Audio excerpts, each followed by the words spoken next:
And we are tracking another gray day, taking you to several camera views across West Michigan. This is the Pier Head in Muskegon.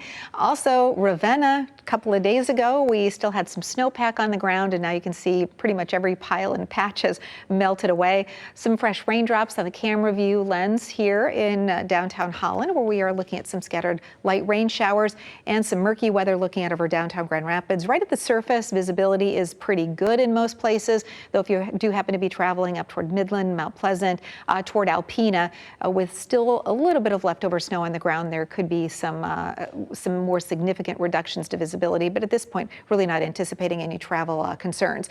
43 degrees, that's where we topped out yesterday. 34 is the average high.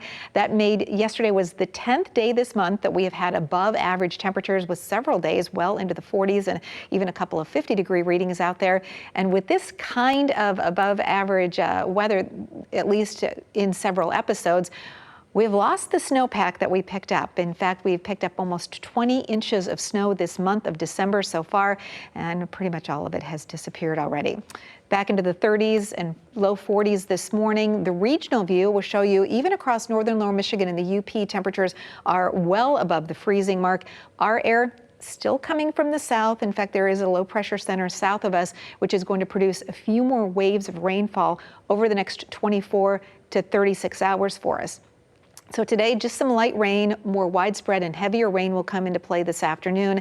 The meltdown does continue, with readings holding steady in the 40s overnight tonight and topping out near 50 degrees tomorrow. Winter does return, though, in a big way starting New Year's Day. In fact, we could even see a wintry mixture precip come our way as early as New Year's Eve, and that's something we'll be very carefully watching and monitoring over the next couple of days. Again, satellite radar composite will show you that first batch of rain off to our north, some rain out over Lake Michigan, more rain off to our south. So we'll see waves of rain come through.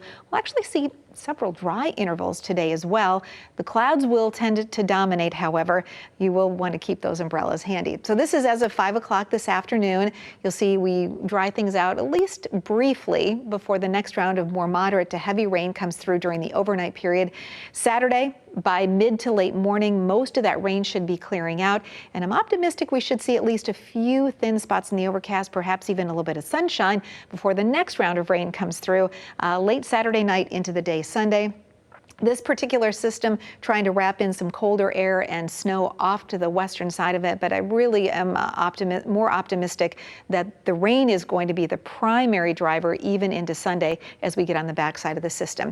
So overall, you can see we dry out again on Monday with a high of 43 degrees.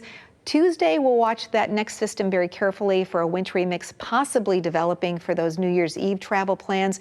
By Wednesday and Thursday, we wrap in that sharply colder air, returning us to scattered snow showers. And that's the beginning of a big pattern shift that has the warm air building across the southwestern United States, significantly colder than average temps up and down the East Coast, the mid-Atlantic states down to the southeast.